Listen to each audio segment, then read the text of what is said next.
The story begins with a fool drinking water from the ground. He wakes up with a message from the system welcoming him to the apocalyptic world and informing him that the reincarnation game was about to start. He had 59 seconds to prepare. The poor guy had just woken up and had no idea what was happening, and right in front of him was a huge zombie. He falls backward, wondering what the hell was going on. The world seemed destroyed and he had no idea where he was. The system announces that he has 50 seconds to prepare. In this apocalyptic world, the only goal was to survive and the functions start to activate. Everything is happening way too fast for the poor guy, and he starts to wonder if he's in some kind of nightmare. The system warns that in 48 seconds, the zombies would come out of their static state, so he should find a place to hide. He begins to be sure that with such a terrible plot, this could only be a dream, and he punches himself in the face, saying he needs to wake up. His head snaps back, and from the pain, he realizes this felt way too real. He starts running in desperation, trying to find a place to hide with 36 seconds left. However, the entire city is filled with zombies. The system tells him that the planet of the blue star is similar to Earth, but 100 times bigger. With 30 seconds remaining, he needed to find a place to hide, but the problem was there were zombies everywhere, so it wasn't easy. The message said that the world was full of zombies and mutant creatures, and he needed to kill them to collect energy and become stronger. The poor guy had been walking for 15 seconds and was already exhausted, wondering what he had done to deserve such a death. At 22 seconds, he was vomiting.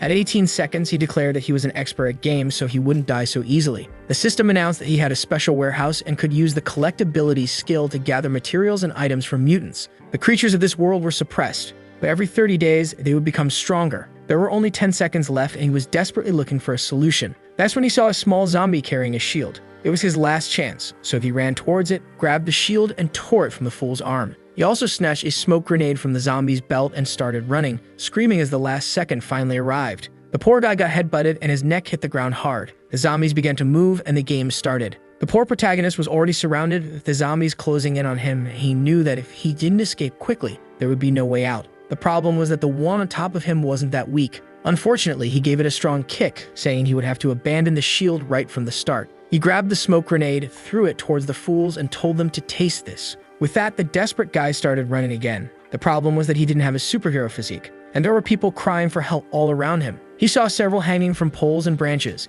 It seemed that all of them had also been teleported from Earth, and he urgently needed to find a place to hide. That's when he saw a small shop and decided to run towards it. At least inside, there wouldn't be as many creatures, right? But then a message appeared, warning him that inside that restaurant were 27 zombies, and entering there was basically asking to become food. Seeing the red window message, he already knew it wasn't a good idea. As soon as he moved away, he saw two other guys approaching. The system then warned him that the supermarket next door had only 6 zombies and clean water, which would be perfect for him. However, he saw the two guys entering the restaurant and wondered if they couldn't see the message that appeared for him. That's when he started wondering if he had the infamous cheat. He went into an alley, and the system informed him that there were no zombies there and a rank 1 resource box. He entered the room and immediately closed the door. The biggest enemy for this gamer was clearly his own lungs. In the box, he found a bottle of mineral water, an axe, and a physical improvement potion. The system warned him that the human physical rank could be classified into 5 levels, and this potion helped advance it. The protagonist was impressed that by using it, he would get stronger just like that. In the apocalypse, there was no choice, so he used it right away. However, his arm started to swell terribly.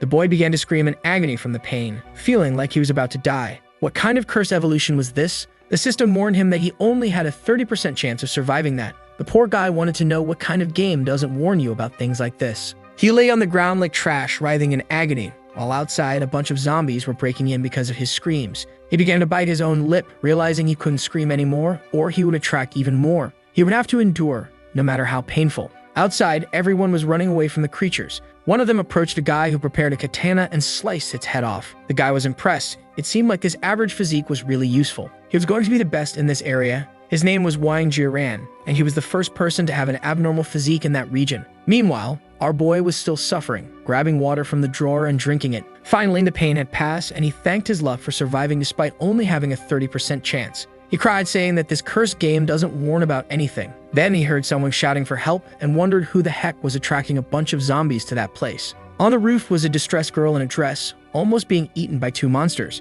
Because of her screams, a horde of zombies was breaking down the door to the boy's place. It seemed this safe haven wasn't so peaceful anymore. He grabbed the axe and the fallen shield. The system informed him that there were 7 zombies on the 2nd floor, but they were distracted by the woman, so he had a chance. The boy was brave and knew that in an apocalyptic world, the only way to survive was to fight. It was time to test the strength of his evolved body. While the poor lady was about to be eaten, someone hit the monster on the head with an axe. Our boy told the crazy woman to scream quieter because she was attracting tons of zombies, but she just kept begging for help in desperation. While she complained, the boy was busy dealing with the zombies, distributing axe blows left and right. He quickly noticed that both his strength and reaction time were much better. When she saw the dead monsters, she started screaming again, and he begged her to stay quiet for just 1 second. That's when the zombie horde burst into the building from below. The boy told her to grab his hand because they had to run, but seeing the number of zombies, she said she wasn't too keen on the idea. Meanwhile, the boy was busy collecting a bunch of items. Then the creatures reached his floor. He realized there wasn't enough time to save the woman. On the left side, there were no zombies, but there was also no way out. On the right, there were 11 zombies, but on the 3rd floor, he would find something safe. Obviously, without any other choice, he headed right, and as soon as he turned, he ran into 2 more. The monster wasted no time and rushed toward him, but the boy wasn't weak either and quickly landed a blow on its forehead. The horde was getting closer and he prepared himself. This level 1 zombie was way too easy for him. He kept running, determined to clear the building. One of the fools even stuck its head out of the window. He saw the elevator, but as he got closer, he realized he needed a card to call it. Just then, smoke billowed from the side and a much larger zombie appeared in front of him. The boy turned around with a dumbfounded expression, wondering if he would have to fight that thing. The system informed him that the key to the presidential area was on the 3rd floor and that the creature in front of him was carrying it. He quickly noticed both the key and the elevator card attached to the zombie's belt. That was what he needed, so there was no choice. He lunged to take down the monster. His attack hit the creature's shoulder, but it didn't seem to do much damage. Worse yet, his axe got stuck. The monster threw a punch in return, but the boy managed to block it with his shield. However, the monster followed up with a charged punch, delivering a barrage of blows that crushed the boy's shield. He couldn't hold on, and his shield flew out of his hands.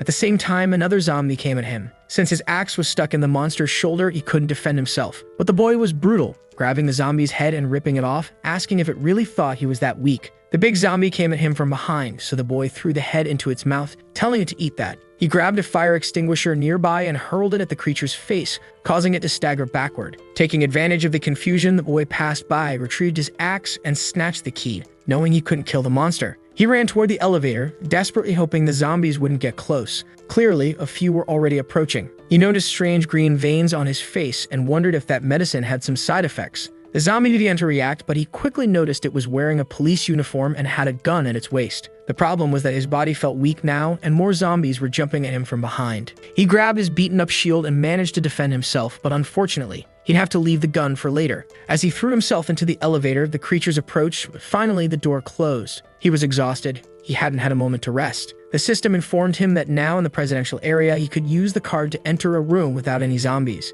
However, the boy was struggling with a cursed poison spreading through his body. He said he couldn't resist much longer. He finally entered the suite, saw a refrigerator, dropped his axe, and started dragging himself toward it. When he opened it, at least there was a ton of water. He began drinking, and the strange curse seemed to disappear. It looked like water was even more valuable in this world than he thought, and having so much of it in that room, he basically had a treasure. Outside, everyone was being eaten by the creatures, while our boy was enjoying the good life. But man, this zombie plague had way too many creatures, and people outside were screaming not to let them in while our boy was belching on the couch after drinking a Coke. Another guy with blue hair was with his group, hammering away at some zombies. His name was Zheng Hao, and he was suffering while the protagonist feasted. On the roof, the katana-wielding ones killed 3 people who didn't seem to be zombies. He thanked them for gathering supplies and said they were true heroes, while our boy just burped on the sofa. Wang Jiran said it was time to head to the police station to get some weapons. Sometime later, night finally fell. The city was completely overrun. In another location, Zheng Hao was monitoring the system,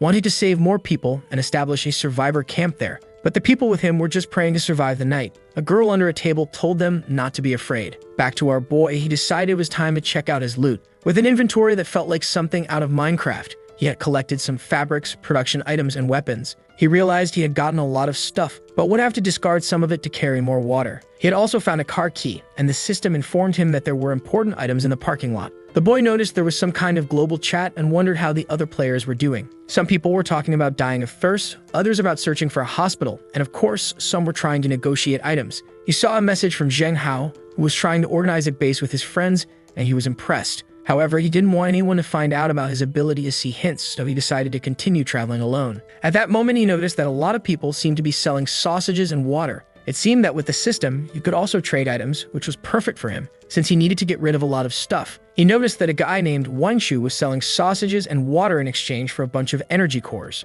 He thought it was a good idea, but he knew that in an apocalypse, the value of water and food would only increase. So instead of selling food, he sold weapons and got more water and food. That's when a guy named Zhao Xiu announced the map of the city campus. To get it, you had to join a private chat, and he accepted. Strangely, he saw an image of a sad and worn-out girl. The boy asked for the price, and she said she wanted water and a little food. He knew that with the map, it would be easy to figure out where the supplies were and which areas were dangerous, but he didn't want to let her know how much he valued it, so he made a low offer of half a bottle of water and some leftover food he had eaten and asked if she wanted it. His plan was to gradually raise the offer, but she accepted immediately. He confirmed the trade in the system, and the girl, emotional, said that he was truly different from others, not just helping for personal gain. The boy felt a little embarrassed and said it was always good to help people. She started drinking the water desperately, and he told her to slow down. He decided to add her as a friend so he could send her more later. He then asked if they could add each other and whether her location had as many resources as the map suggested. However, before she could respond, the chat ended. He figured she might be afraid of him because she was a girl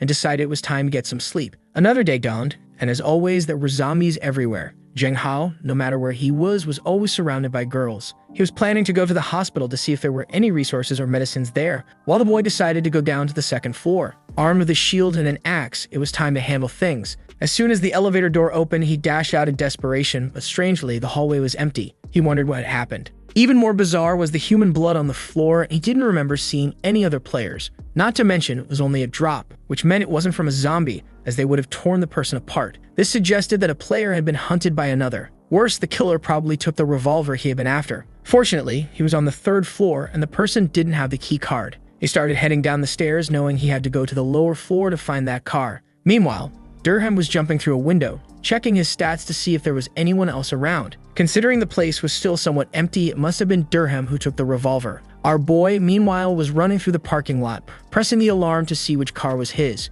Soon, a big black armored vehicle beeped, but the signal also alerted some zombies. However, for these level 1 creatures, he was the biggest threat. He immediately smacked one in the face and collected some items as usual before heading to the car. Since it was a special mission vehicle, there was something more inside, a shotgun and a bunch of ammo. The boy felt rich. Now he wanted to see if there were more resources around. Besides, that assassin might be waiting for him by the elevator. Elsewhere in the hallway, it can drop to the floor. Durham was hiding, wondering what made that sound. Our boy had his weapon in hand. This had turned into PUBG. The system hacks informed him that there was an armed guy just ahead. Luckily, the boy was moving cautiously and hadn't been noticed yet. The can rolled and Durham looked at it suspiciously. Our boy, a camper, said he wouldn't move unless the guy moved. Suddenly, someone outside started screaming for help. It seemed like the same woman from before, and somehow, she was still alive. At that moment, he heard the guy say it looked like the bastard was on the lower floor. Taking the opportunity, the boy jumped out of cover, aiming at him, but the hallway was empty. It seemed the guy had actually gone downstairs and believed him. The poor girl was tied to a tree, suffering the apocalypse, begging for forgiveness and saying she was about to die. She asked the guys to help her, but two weirdos from a house said they had saved her, so she just needed to do what they told her. The fat one told her to keep screaming since she hadn't attracted everything yet.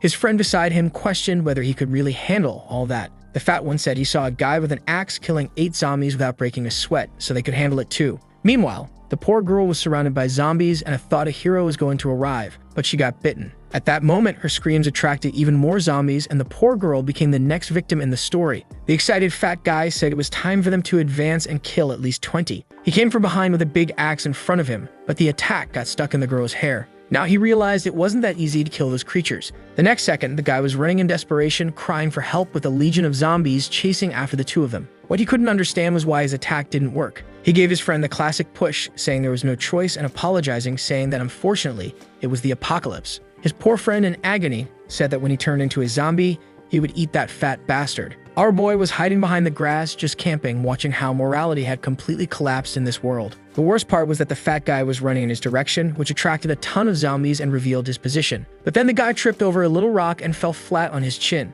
Our boy smiled, saying he deserved it, and yet another person became a meal. Suddenly, a zombie seemed to turn around, and he quickly hid, afraid that the creature had noticed him. Not wanting to fire a shot and attract more attention, he pulled out his axe. The zombie got ready, and our boy went straight at him. 3 zombies lunged at him, but with his strengthened body, the axe sliced through them cleanly. He cleared out the creatures, and when he was done, he looked at the fat guy's body. The system tells him that he can loot the resources and even use the fat guy's ring to upgrade his own. Our boy quickly realizes that the only way to strengthen his warehouse is by killing other people. but then the system tells him to look up. He throws himself to the side, narrowly avoiding a sword strike from Jai-Ran, who was impressed that the kid was that fast. Now our boy would have to deal with this guy. Jai-Ran smiled, saying that he finally appeared and revealed that he had jumped from the window just to trap him. The protagonist asked how he knew he was behind the wall. Jai-Ran laughed, saying that the trick was ridiculous, and that being so inexperienced, he was going to die at his hands. Our boy, looking desperate, said that they wouldn't know until they fought. Jai-Ran smiled, saying that at least he was confident.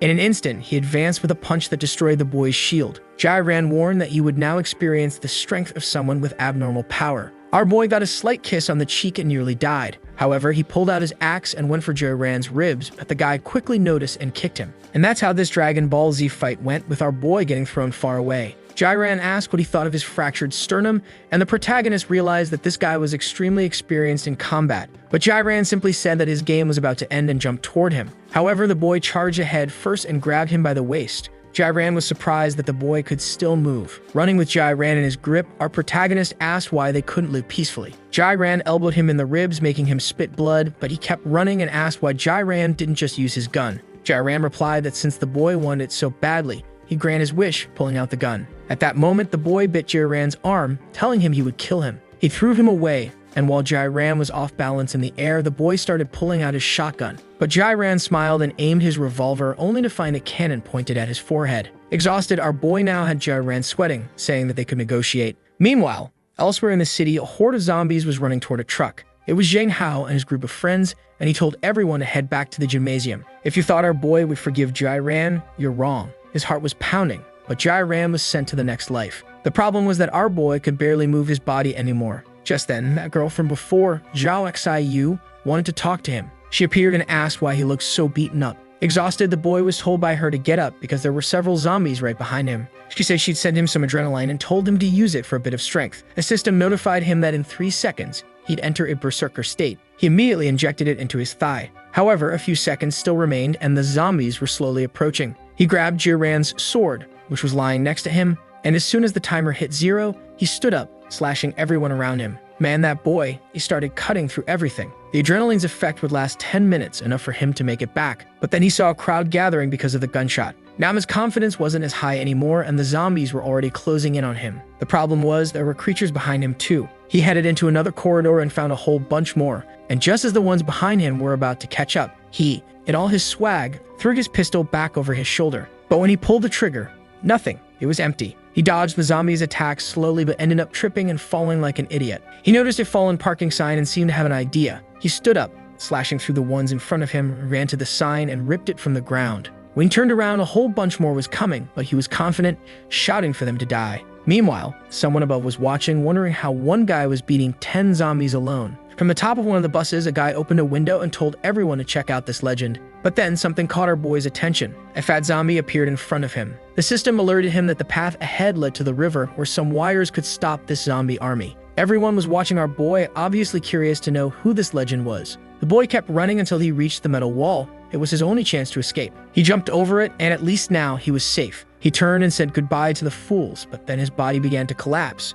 The effects of the medicine had worn off and he felt like a sack of potatoes. He tried to get up, but it wasn't easy. The system informed him that if he leveled up, he'd gain a stronger physique and that he had enough resources to do so. When he opened his inventory, he saw that it was full of food, water, and a ton of weapons. Everything he'd looted from Jai-Ran. He had 105 energy cores, which he needed to level up. Of course, he immediately accepted. As soon as he leveled up, it felt like his body had reset, and he was full of energy. The system notified him that he had reached the peak of the human body rank, and that to level up again, he would need 300 cores. Our boy felt like his hand was as solid as stone, and to test it, he punched another zombie, destroying it instantly. The most amazing thing was that it didn't even leave a mark on his hand. He cried from the dust that flew into his eye, and the system informed him that he had been detected and that his ring was full. Since he had both Jai-Ran's ring and the other guy's, he could evolve his own to level 2 and gain more space. Seeing that everything had worked out, he realized it was thanks to the girl who gave him the adrenaline at the crucial moment. The system warned that in 10 days, the zombies and mutants would get stronger.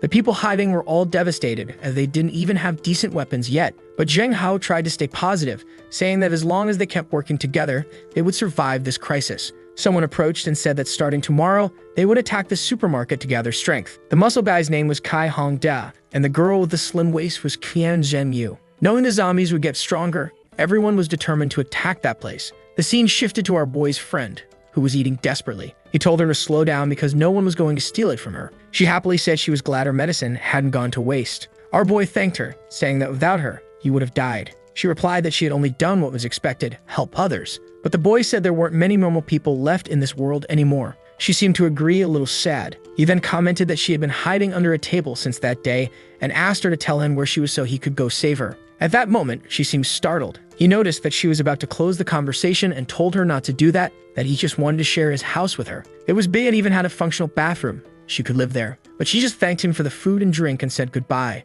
Our boy realized that this girl didn't trust him at all. From under the table, she said it would be great to get out of that place, but people didn't know the real danger of this world. She started sweating as she looked out the window. A giant paw rose in front of her. Sometime later, we're back with the protagonist who's running around. He notices some meat potato seeds on the ground. The name says it all. It's a potato from this world that tastes like meat and contains protein. After some time, our boy is back home, but the window is broken, everything in the fridge has been stolen, and his room has been ransacked. Meanwhile, elsewhere, something breaks through a window. A creature with a giant tongue starts crawling down the wall. Our boy is aiming at the window, but relaxes when he realizes that if there were something dangerous, the system would have alerted him. But then, he hears a burp behind him. He immediately aims his weapon and yells for whoever it is to get out. But what appears is a trembling little girl. Confused, the boy wonders why there's a little girl there. He calls her Little Rat and says it looks like she was the one who stole everything. Embarrassed, she hesitates before admitting, then changes her mind, saying it wasn't true, that she didn't steal anything or break anything. But our boy tells her to stop lying with a hammer in her hand.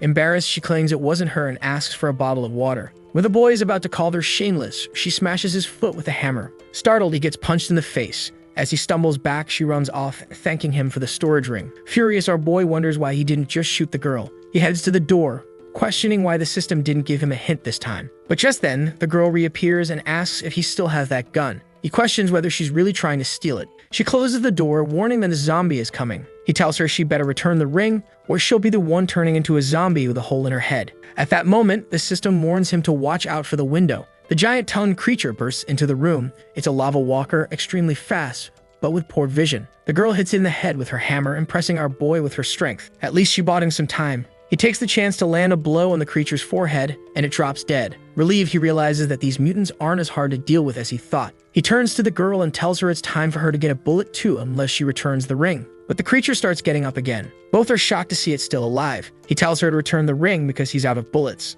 She responds by saying he should just give her 2 bullets, and she'll handle the rest. He dodges and tells her to give it back already. He kicks the creature in the head, sending it crashing into the wardrobe. Finally, the girl hands over the ring. The boy grabs it just as the creature lunges at him again. He reloads his gun and tries to shoot, but the creature dodges and clings to the ceiling. Our boy quickly realizes this thing is smarter than a normal zombie, especially since it changes targets and goes after the girl. She tries to defend herself, but doesn't have much of a chance. The boy tosses her a katana. As soon as the creature falls, he collects the body and receives 15 energy cores. Turning to the girl, he tells her to get lost before he takes her out too. But she says he's her new boss since he's loaded with good weapons and resources. He raised his arm about to say something, but she already called him boss and warned him that he had been wounded by the creature. The crazy girl starts laughing, saying that since he's going to turn into a zombie in 2 hours, she might as well kill him now to spare him the pain. Furious, he demands to know why he should pay for her stupidity and says that before he dies, she'll pay the price. Scared, she asks what he's going to do. With a serious expression, he tells her it's obvious.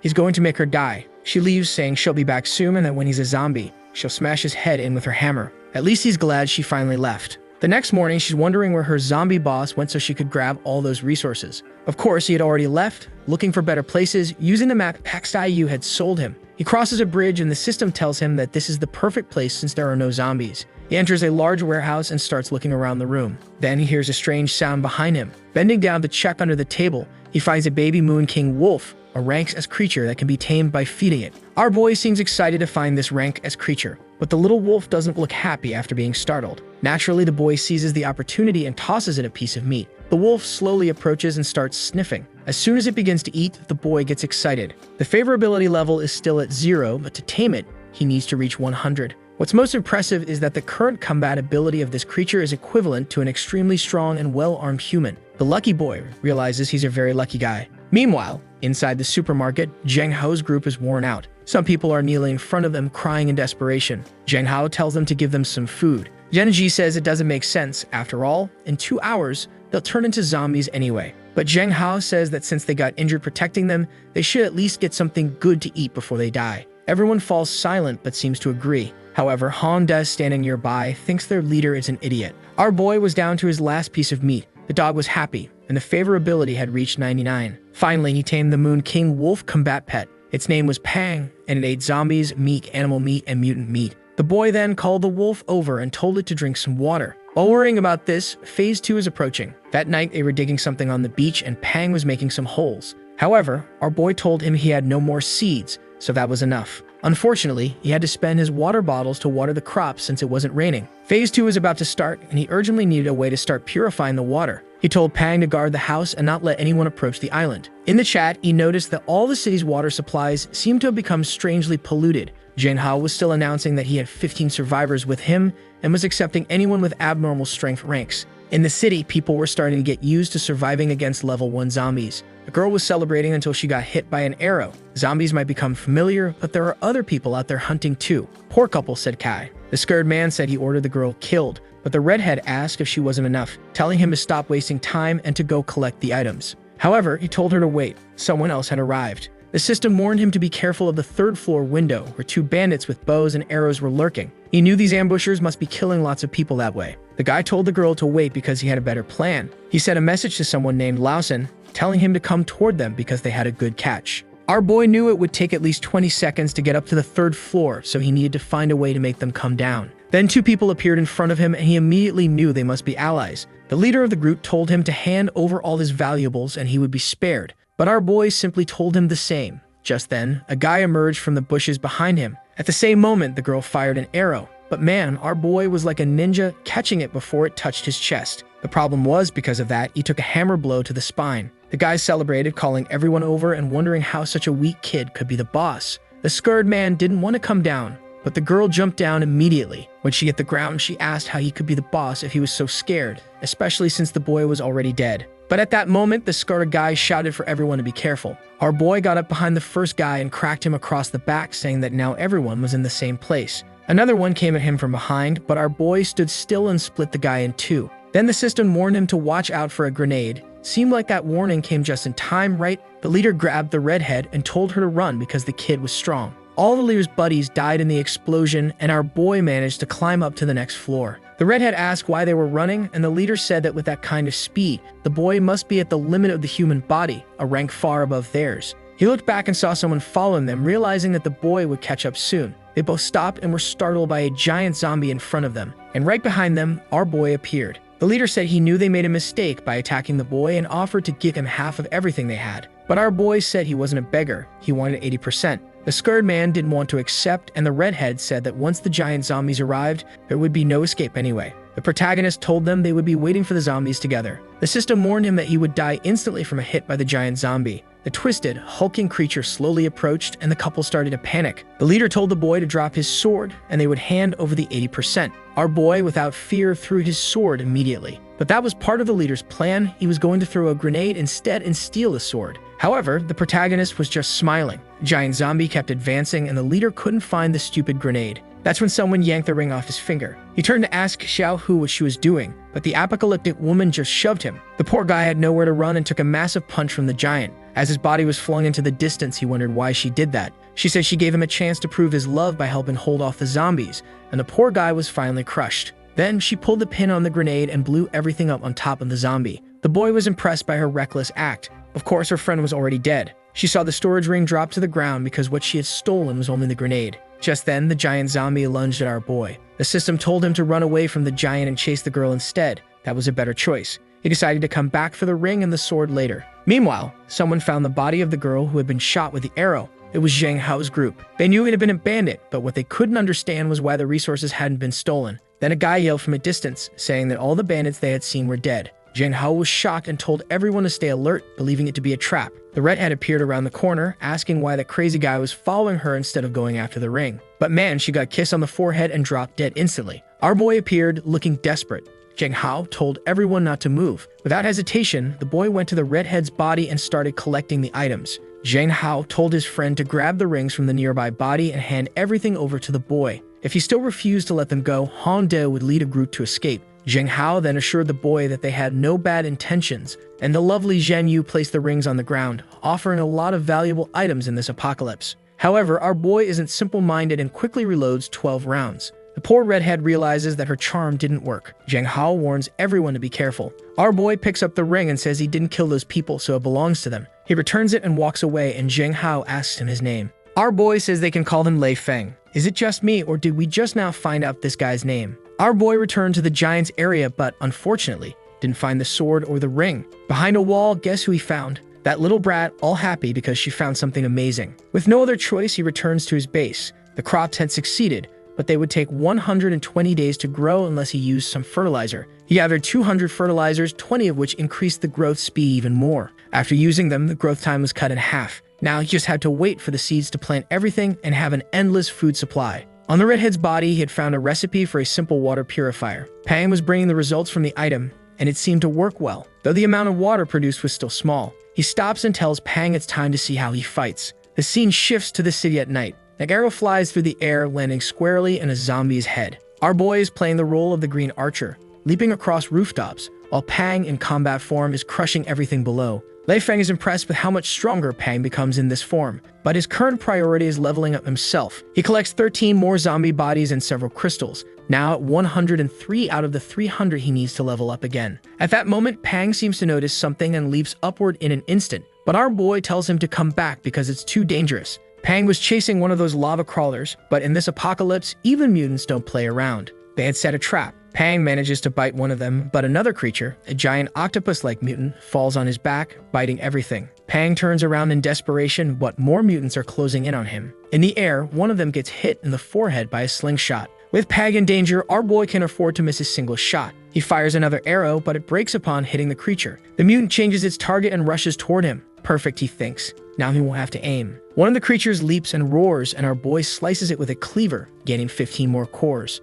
Pang still had one mutant clinging to his back, but at that moment, Pang wagged his tail and our boy hit another arrow, finally killing the creature. It started getting devoured, and our boy told Pang to calm down. But then they realized these things weren't dead. Worse, they were starting to get surrounded by many more. Now our dear Lei Feng had nowhere to escape, or so it seemed. In fact, he was already running desperately, with Pang now in his puppy form. The problem was that their path kept getting blocked. He began to wonder why there were so many creatures in this strange area. The scene shifts back to Zheng Hao's group. They're still inside the supermarket, gathering all the resources they can when some creatures appear in front of them. Once again, a whole army of them was coming. The guys shut the door and warn that there are 4 strange creatures, which they've named creepers. Zhen Yu asks why there are so many of them. The creatures start throwing themselves at the glass. Zheng Hao orders them to build a barricade before everything shatters. Outside the city, our boy is cutting down creatures and collecting crystals. However, people notice that he's about to be surrounded. The strange thing is that he's killing the creatures on his own, and Zhen Yu quickly remembers who this guy is.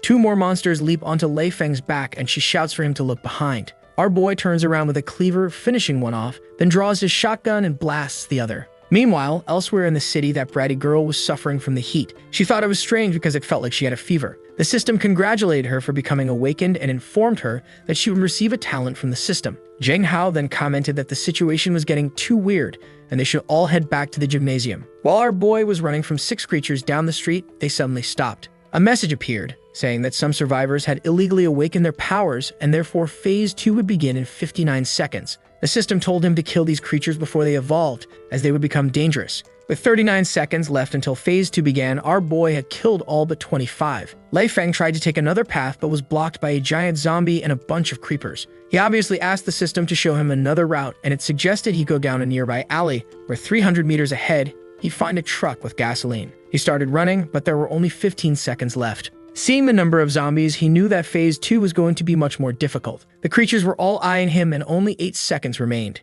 He finally reached the truck, but a monster was holding the door. There wasn't enough time to kill the creature with the army of zombies closing in. He decided to slide under the truck, but he hit his foot on a rock. While he was wincing in pain, Phase 2 had started. At that moment, the creature on top of the truck jumped at him, crashing into the ground and causing an explosion. The creature had not only grown larger, but also much faster. It leaped toward him again, and he barely managed to dodge the attack. Realizing that if he dragged out this fight, he would be killed, the creature jumped so high that it got confused, but it quickly came back down to attack him again. Without his katana, it was impossible to kill the creature, so he needed to find a place to hide first. He managed to open the truck door just as the creature lunged at him, and inside, there was a bazooka. The creature kept coming, but our boy grabbed the bazooka and told it to try a bite of this. Needless to say, the creature was disintegrated. Meanwhile, on top of a building, Zheng Hao's group was being surrounded. He told everyone to hold on and that they would find a way out.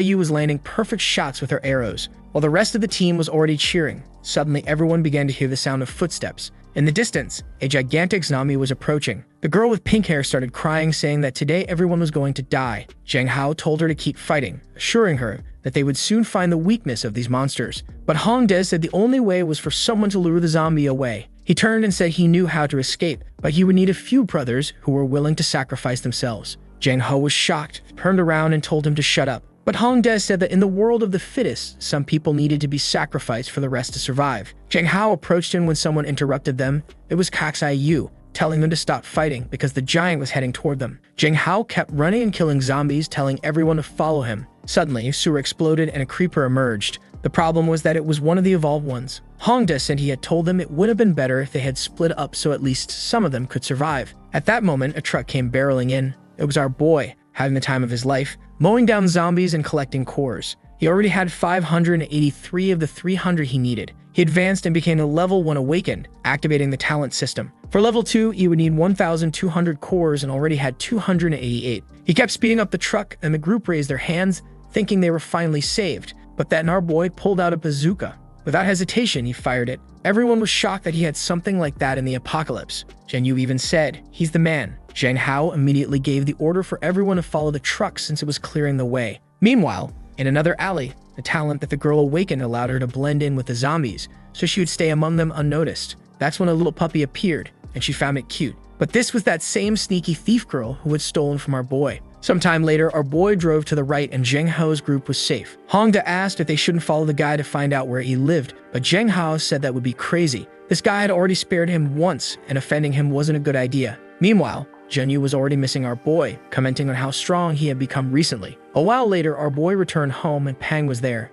Li Feng got all excited seeing that his wounds had healed. However, someone was wondering who had arrived at her house. Apparently, Pang could communicate with our boy and passed on the information about what happened there. Just then, the system alerted him to something above. The girl arrived, saying that her zombie friend had finally returned. But our boy easily dodged and realized again how annoying she was. He hit her on the head and asked if that wasn't his sword she was holding. She then asked why he hadn't stayed in the room so she could kill him and take the ring. He commented that it seemed like she was the one about to turn into a zombie. She smiled wickedly, saying that was actually the ability she had awakened. At that moment, our boy almost slashed her, and she asked what he was doing. He tried again and she dodged. Then she stretched out her arm and activated a trap ability, a gas that turns someone with an abnormal physique into a zombie within 30 seconds. Our boy pretended to be affected and asked her to stop this cruel ability. What impressed him was how quickly she had evolved, but in any case, he couldn't keep her around anymore. He thanked her for taking care of Pang and told her she could leave now, assuming she had stolen everything from the kitchen. She said it was actually just payment for following her boss.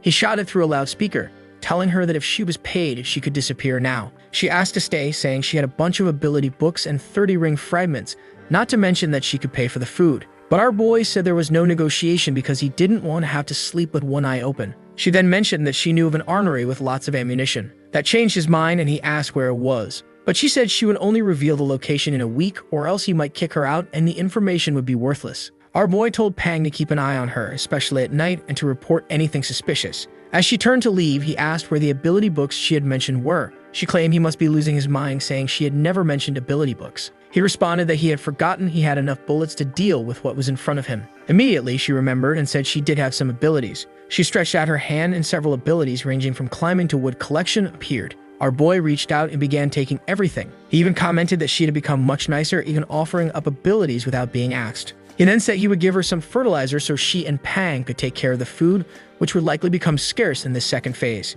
He left, telling her not to worry. She would take care of the entire island. Meanwhile, she thought to herself that it was much better to stay there, where it was safe and there was food. Back at home, the system informed him that he could use 120 cloth scraps to make level 1 protective clothing. At that moment, he realized he had received the gene improvement talent, which boosted his physique, endurance, and speed, as well as the energy improvement talent, which increased the amount of power he could extract from each core. The first talent increased his recovery rate by 10 times and everything related to speed by 50. The second one reduced the amount of damage he took and increased the efficiency of everything by 20%. Now, with the extra defense from his pure energy shield, he knew close combat with zombies was no longer a problem. Meanwhile, in another part of the city, the zombies were trying to break through a window. As usual, Zhang Ho's team was in deep trouble, with everyone saying they wouldn't last much longer. One desperate guy said that even if the zombies didn't break in, they wouldn't be able to escape and eventually they would die of hunger. He declared that the place had now become everyone's graveyard. Zheng Yu tried to calm them down, saying they had survived so far and would continue to survive. But the guy with the red eyes asked about this so-called survival and charged at her,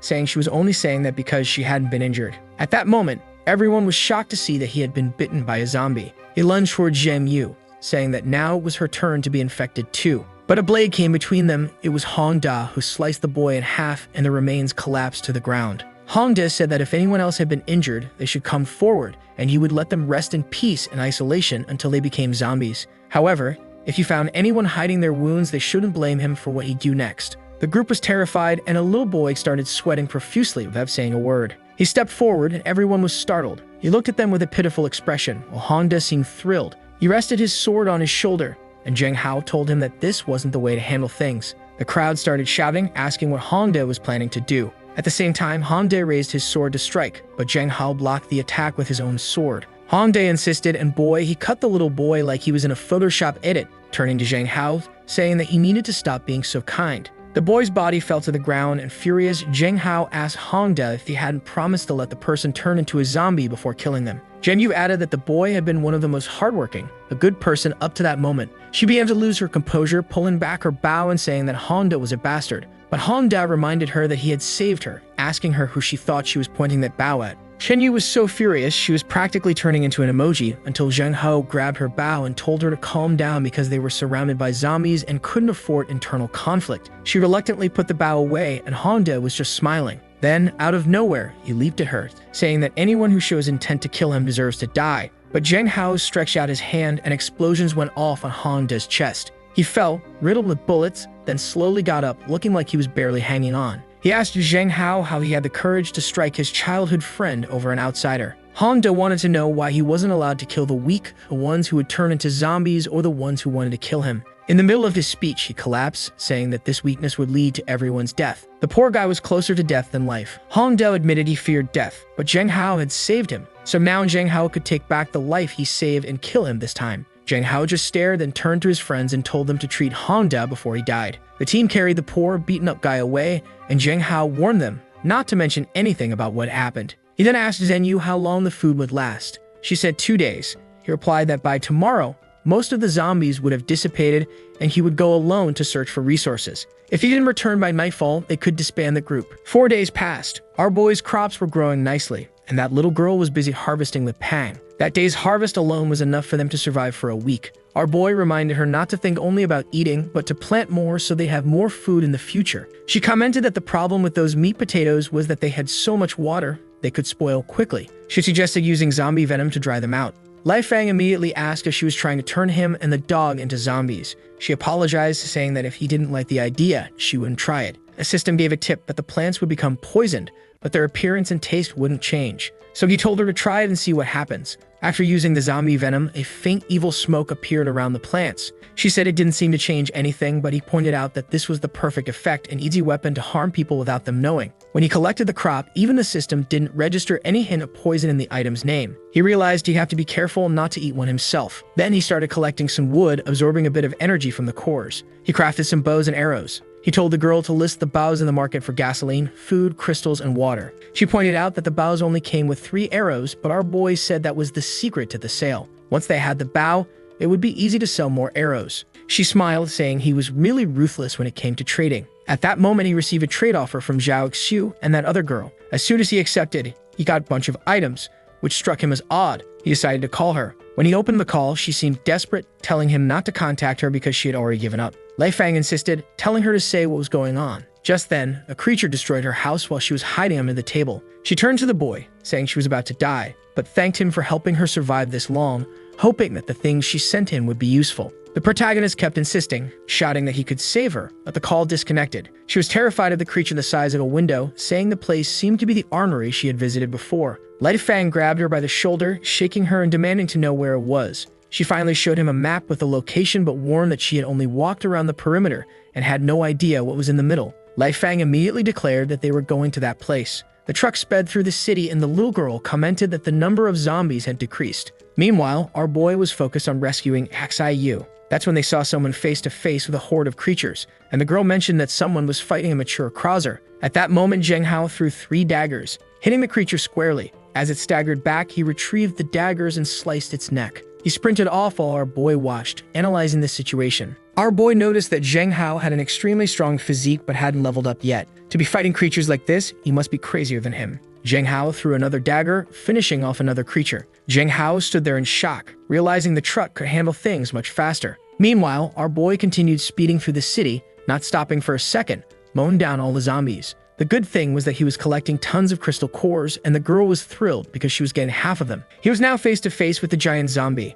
The girl warned him to be careful because they couldn't predict what would happen. But our boy wasn't stopping for anything. He drove straight through the monster. She relaxed when she saw that it worked, and he reassured her, saying it was a reinforced truck. At that moment, a giant zombie fell onto the windshield, so he swerved and threw the creature off. Another one began crawling onto the roof, so he told her to take the wheel while he handled it. Opening the door, he climbed out and told Pang to keep an eye on his back and attack any distracted creatures. He jumped onto the roof, and it was clear that his speed talent came with some incredible balance. He was up there on the cabin while the zombies were following. He activated his new shield, which would last 15 minutes. The creatures were closing in from both sides, but now he was confident, saying they had picked the wrong target. One came from behind, but he easily dodged, slicing it and gaining 36 cores. But just as he was feeling good, he took a bite on the shoulder. However, he was tough, and he punched the creature, tearing off his arm. Compared to fighting humans, these creatures were far easier, and now he was taking the initiative. He slashed another, finishing it off. The remaining zombies began to run away, and he was relieved that he had scared them off. It wasn't going to be easy otherwise.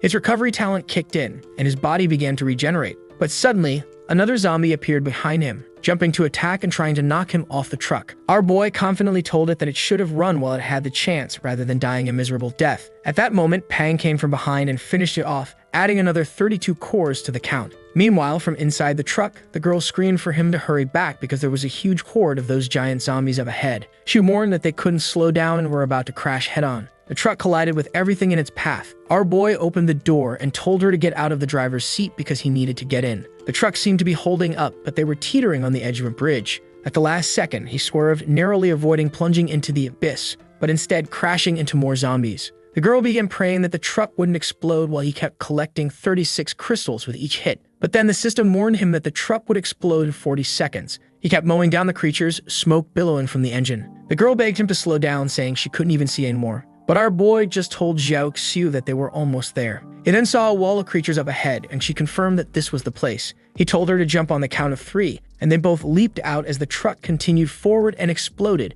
taking out everything in its path. She was about to complain, but he told her to shut up and keep running. They had to get out of there before more zombies arrived. As soon as he took a step, a window appeared, and the system alerted him that inside was a giant lizard with abilities comparable to a rank 2 awakened. Unfortunately, it was already face to face with him. The lizard lunged to bite, and our boy shoved his friend aside, at least managing to save her. Pang tried to help but got stomped on, leaving the girl worried that they were all going to die there. The creature seemed to have eaten our boy until it took a bazooka shot right to the roof of its mouth. He came tumbling out with his shield activated. She celebrated, saying she knew he wouldn't die that easily. He turned and hit the lizard again, but the system told him he needed to finish it quickly because it had high regeneration. He drew his blade and activated his shield. This was his only chance. He lunged at the creature, but just as he got close, it whipped him with its tongue, causing him to spit blood. His sternum was broken. The system informed him that the creature's eyes were its weakest point and its vital spot was in the spine. The girl used zombie smoke to impair the lizard's vision, which began to corrode its eyes. Lai Fang seized the opportunity to jump on its back, yelling for it to die. His attack hit squarely on its spine, causing the lizard to writhe in agony. But now, our boy was stuck hanging onto the creature like a fool. He started repeatedly stabbing it with his sword, commanding it to die. The creature writhed in pain for a while before finally collapsing, dead. Our boy started laughing, relieved that they had managed to take it down. The girl ran over, asking if he was okay. He said he was fine, but their priority now was finding Zhao Xiu. However, the girl just wanted to take a picture to show off on the Apocalypse social networks. After scolding her, she said she'd start looking. Our boy collected the creature's corpse, gaining several energy items. In the next scene, he was shouting for Xiyu while saying his real name, Zhang Chen. Apparently, that scoundrel had lied when he said he was Lei Feng. He was starting to fear that she might already be dead. The girl told him to check a certain corner, and when they moved the debris, they found Xiyu completely beaten up. She had been infected for a long time, but the girl managed to use her talent to remove part of the venom. Zhang Chen told her to keep healing while he stood guard to ensure nothing got close.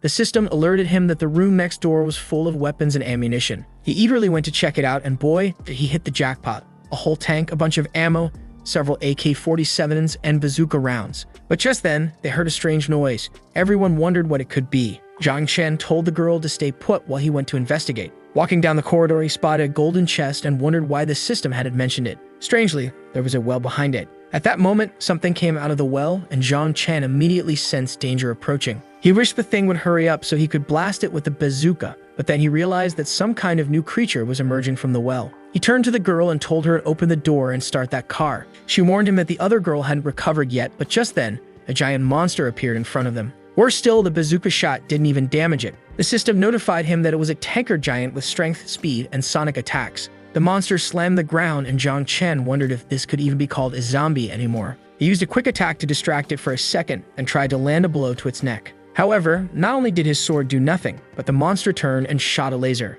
Our boy was slammed into the ground, but thankfully managed to dive into the tank. Grabbing the dog, they made a quick escape, while the monster roared, slamming its fist into the ground, causing everything to shake. At least inside the tank, they were safe. The girl kept driving, but the giant zombie was watching them, destroying the ground to make the path more difficult. Unfortunately, they fell into a pit. Zhang Chen wondered why the system hadn't warned them, thinking they might actually die this time, or maybe the system wanted them to fall. The tank landed intact on the ground, but what they found was even worse. They had fallen into a nest filled with eggs. The girl immediately asked if they should dump all the gasoline, crying as she mentioned it had cost them so many arrows and everything they had. But our boy insisted that they had to burn everything or the entire city would be destroyed. Then the real problem arrived. The giant zombie jumped down from the ceiling and was heading straight for them. Zhang Chen realized they wouldn't have enough time and said they had to run. The girl took the wheel, grumbling that she never wanted to go out with him again since every time her life was on the line. The zombie punched the ground and Zhang Chen started throwing gasoline everywhere. As the girl began to turn the tank, he dumped gasoline on the monster's face and pulled out the bazooka, saying goodbye. The shot ignited everything in flames, but the zombie kept chasing them. Finally, he yelled for the girl to speed up, and they managed to get some distance. The system congratulated them for burning 11% of the nest and rewarded them with a rank 2 chest. Our boy was shocked. If they had only burned 11%, that meant the nest was 10 times bigger. But the surprises weren't over yet. A poison-creating zombie appeared, capable of launching highly corrosive attacks. It immediately started attacking the tank's metal shell, and not even the fortified armor could withstand it. There were 3 more up ahead. Zhang Chen told her not to stop or they'd die there. He took the wheel, saying the car wouldn't last much longer. They needed to get out of this crazy place. Sometime later, they had escaped the base. The two were hugging each other, crying with relief, saying they never wanted to return there. But they didn't have much time to rest, as an army of zombies was already approaching, led by giants. They had to wipe away their tears and keep fleeing. Worse still, they had to change direction, so they wouldn't lead all the zombies to the city. Some creatures started pounding on the roof, so once again, Zhang Chen told her to drive while he dealt with them. He killed another zombie next to them, but in the back seat, Xiyu began screaming in pain. The girl explained that the poison had been fully cleaned out and now she was getting reinfected. Zhang Chen told her to keep healing while he tried to handle everything else. He started driving with his foot while hanging out in the car, wielding an AK. It was explosions and bazooka shots everywhere, and he was collecting a lot of crystal cores. He was up to 756 cores, needing 1,200 to evolve. After another bazooka shot and more slashes, everything was burning. He kept collecting crystals and was up to 1,032. But the creature with the helmet wasn't affected by any of it. Zhang Chen turned to her and said they were heading toward a bridge. The creature kept chasing them, and Zhang Chen said it was time for them to stop following him. He fired a bazooka, collapsing the bridge onto the monster. He celebrated, thinking the thing must have died. But of course it hadn't, though now it was slowed down by the water from a nearby dam flooding its chest. At least that gave them a bit of a break, and they finally made it back to Changyang City. Zheng Hao's group was heading back to their base as night fell. He asked what Hongda had been up to, and someone told him that Hongda was delivering all the resources and saying he would now follow Zheng Hao's orders. Zheng Hao told them to leave Hongda alone. He seemed to be behaving as part of the group again. Then something passed by them. Everyone was shocked to see someone had a tank. The scene shifted to our boy's house.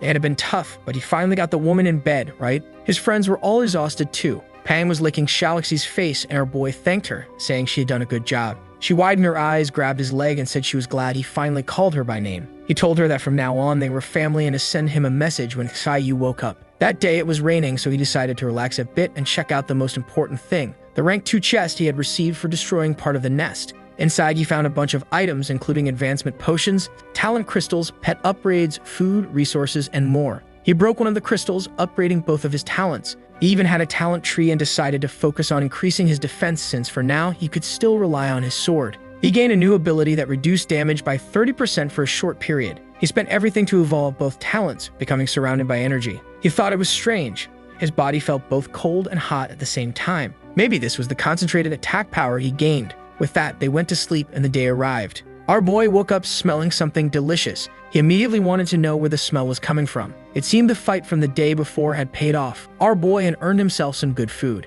She thanked him, saying that since he saved her, her life now belonged to him. Our boy replied that if it weren't for her medicine earlier, he would have died too. Shiki, who was nearby, was fuming and told them to stop chatting and eat because she was hungry. Our boy was impressed at how well she had prepared the meat potatoes. She said she used to cook a lot a long time ago and would happily cook for him every day if he wanted. At that moment, Xiao Xia mentioned that a giant zombie was approaching. He turned in surprise and she sneaked a piece of potato, but he wasn't fooled. He drew his sword, cutting her fork and telling her to stop stealing other people's food. But she shot back, saying that after what happened yesterday, she would eat whatever she wanted, regardless of what he said. The two started arguing and Zhao Xiaoyu told them to cut it out. That's when Pang jumped in, catching the food in midair and carried it away. Sometime later, they were fertilizing another batch of potatoes. They had run out of everything they collected before, so it was time to gather more. Zhao Xiaoyu was excited, saying she hoped to live this peaceful life forever. The girl started showing off, saying she had enough combat power to protect everyone there. She then turned and said she had forgotten to mention something. She had gained a bunch of skills from the base they'd raided. Some were piloting skills, others involved shooting, and among them was a diary from someone who survived another apocalypse.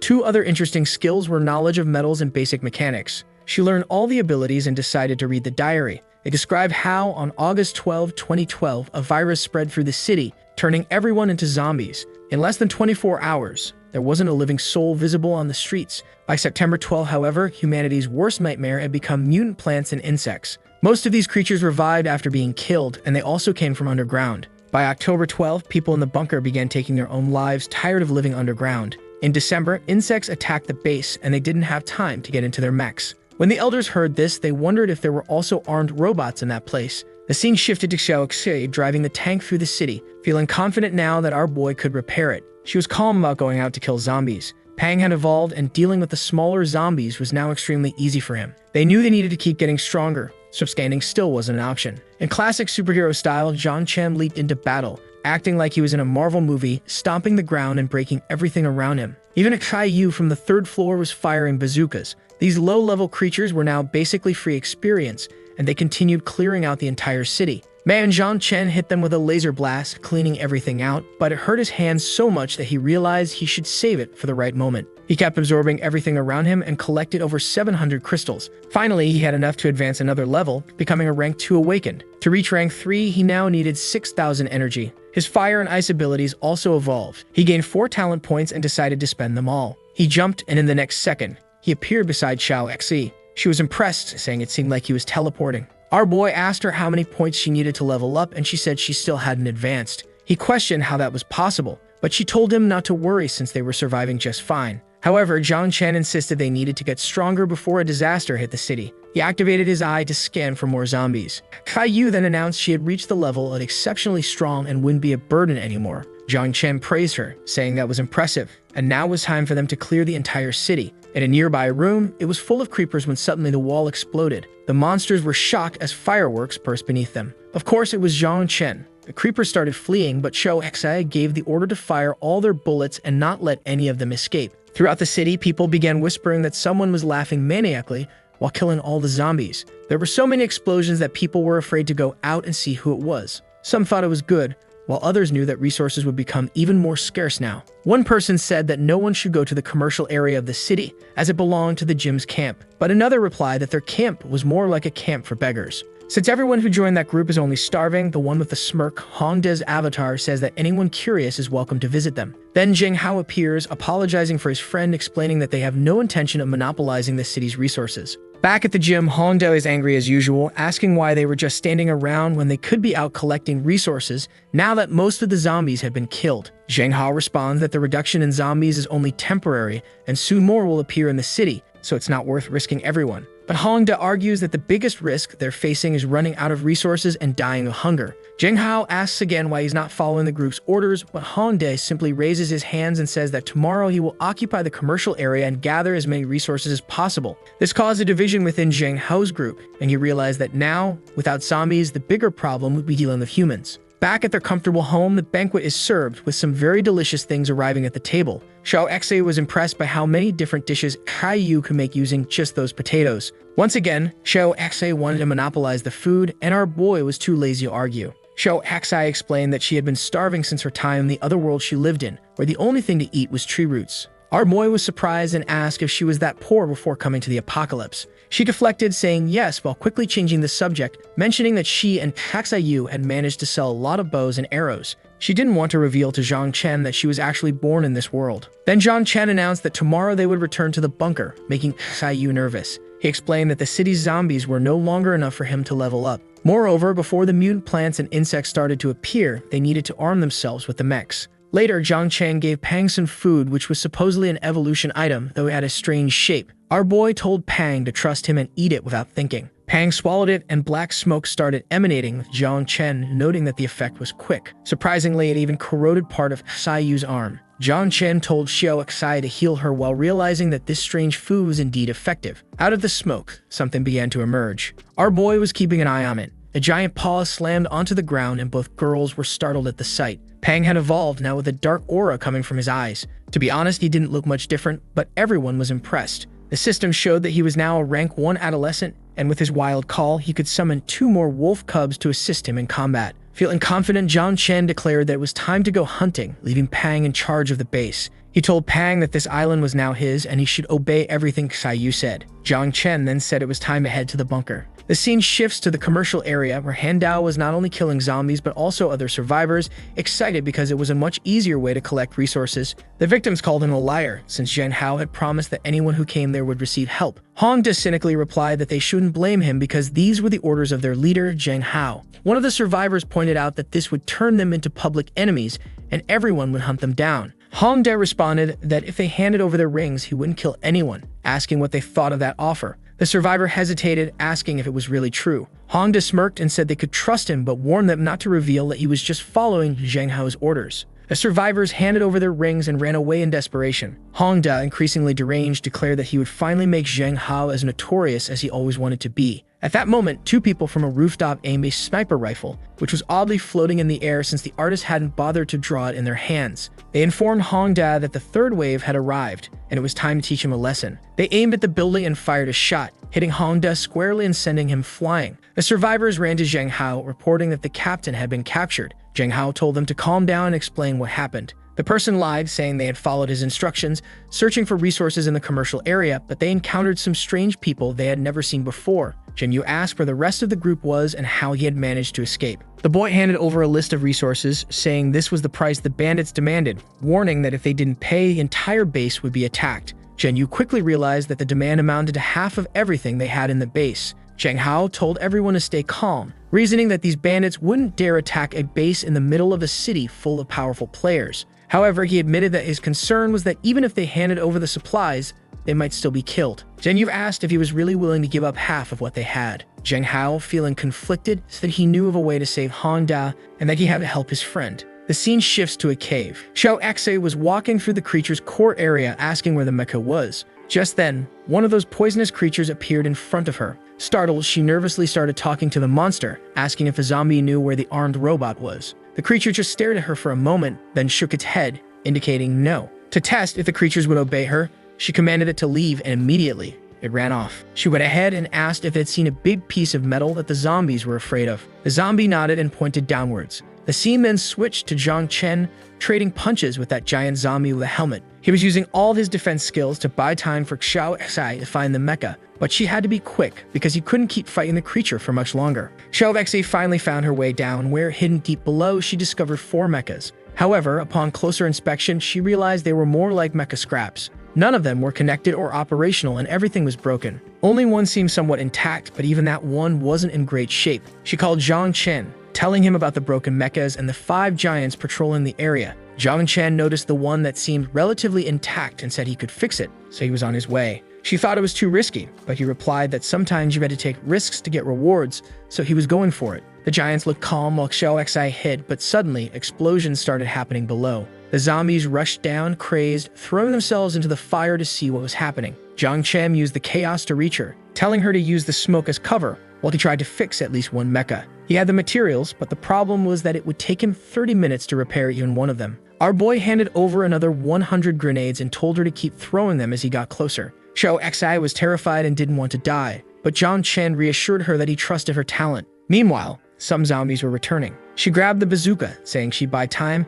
but he had better save her when it was ready. Zhang Chen noticed that it was getting more expensive to continue the repairs. In the meantime, Xiao Xi was shouting at the zombies, calling them idiots, while throwing grenades left and right. Amidst the smoke, the creatures struggled to find her as she kept tossing grenades and bazookas at everyone. Time passed, and fortunately, she had used up all the ammunition she had received. She was exhausted, but she knew this was a critical moment and needed to buy just a bit more time. After a while, the zombies were all beaten down and Xiao Xi had no more ways to help. Bravely, she declared that she would keep stalling even if it meant becoming a zombie herself. But just then, something emerged from the smoke. It was Zhang Chen in the mecha, although it still looked a bit beat up. The problem was that a lot of zombies were blocking his path. Luckily, the mecha was extremely fast and he easily dodged around them. He told Xiao Xi that for now it could only fly because it still needed a lot of materials, and he ordered her to jump in and drive it while he distracted the creatures. She jumped into the mecha and went straight for the monsters, telling Zhang Chen not to worry as she would get the mecha to safety. Zhang Chen kept dodging attacks, realizing how fast the zombies were, and at this point,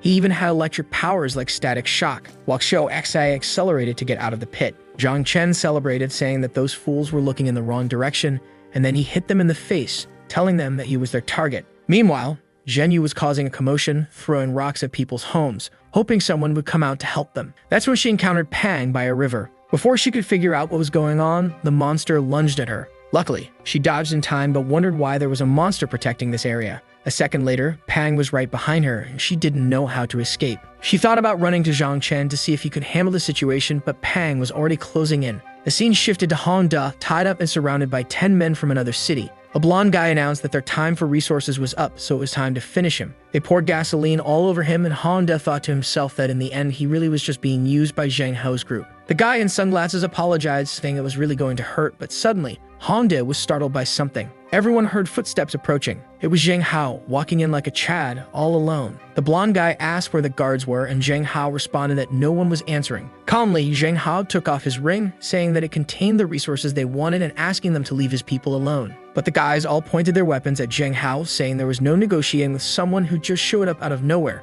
Zhang Hao had expected this to happen, and the blonde leader said they weren't just going to take the resources, they were going to take their lives too. Zhang Hao asked if the blonde guy really wanted to blow up the whole place, and the blonde guy scoffed, asking how he planned to do that while being there alone. Zhang Hao opened his shirt to reveal a few explosives strapped to his chest. The blonde guy raised his hands and told his men to let the boy go. He was fuming as they retreated, instructing his men to follow Zhang Hao and blow him up along the way. However, as soon as Zhang Hao made his exit, he ran off at full speed. Han De, injured and struggling to keep up, begged him to slow down because his wounds were reopening. That's when Zhang Hao revealed that all the bombs on his body were fake. Han De was furious, while Zhang Hao wondered why Zheng Yu hadn't been able to lure the creature yet. Since Plan A hadn't worked, it was time for Plan B. Suddenly, a guy dropped in front of them. Clearly, he had a gun but no brains because it would have been smarter to use it from a distance. Han De began cursing at Zhang Hao, saying that if he had brought everyone, they wouldn't be about to die. But Zhang Hao argued that he couldn't risk his comrades' lives. Han De shot back, accusing Zhang Hao of trying to be a hero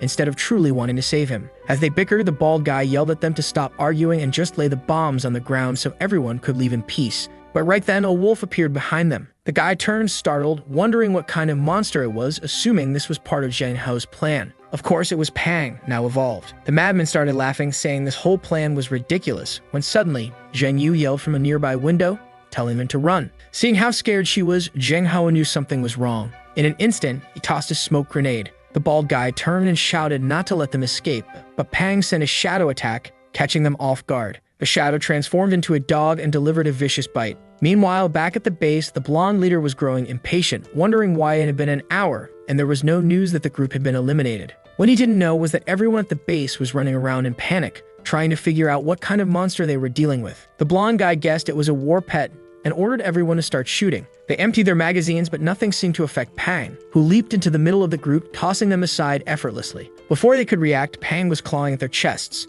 The blonde leader tried to flee, realizing the creature was too strong, but Pang let out a war cry, summoning his two clones. With that, the entire base was wiped out. Sometime later, back in the city, Hongde thanked Zheng Hao for saving him and said he could make his way back on his own. Zheng Hao agreed, saying that was probably for the best for the group. Once again, Hongde walked away angry, complaining that no one understood him. Meanwhile, Zhenyu was furious, shouting that Hongde was a heartless bastard who didn't deserve to be saved. Hongde muttered to himself that he would return, become an awakened, and replace that damn Zheng Hao. Then the scene shifted to several trucks and tanks moving through the city, packed with armed men. The leader, who seemed calm, ordered them to kill everyone in the city as revenge for his younger brother. They were to place treasure chests in highly visible spots to attract various groups and then kill them all. Behind a bush, Hongde was hiding. This was a giant mercenary group, and they were planning to wipe out the entire city of Shenyang. However, when they looked up, they saw something in the sky. Everyone was shocked to see a kind of mecha. Nobody could understand how something so rare could be in this broken-down city.